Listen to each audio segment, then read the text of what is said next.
গোটা কোরআনে আল্লাহর কদম মুবারকের দুইটা আয়াত বের করেছে। 24 বছর তার এইভাবেই যায় নাই,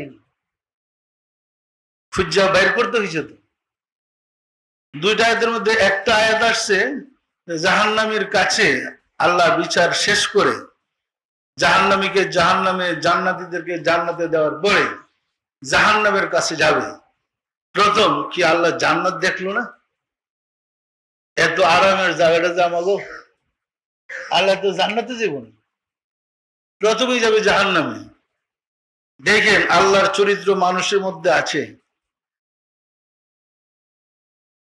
জাহান্নামে যাবে কেন? মা বাপের অবাধ্য একটা ছেলে পুলিশে ধরে যখন পিটাইতে থাকে, মা পাগল হয়ে যায়। জন্মদাতা পিতা মাতা থেকে রব্বুল আলামিন বান্দাকে 70 গুণ বেশি ভালোবাসেন।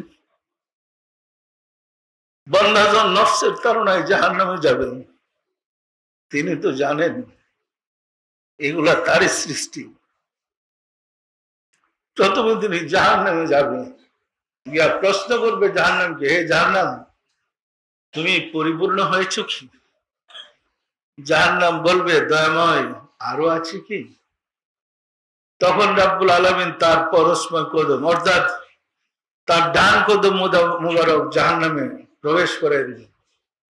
মানে নিজে ডান কদম মুবারক দিয়ে জাহান্নামে প্রবেশ করবেন জাহান্নামীদের অবস্থা দেখার জন্য। দয়াময় যদি জাহান্নামের ভিতরে প্রবেশ করেন, জাহান্নাম কি জাহান্নাম থাকবে না জান্নাতে পরিণত হবে?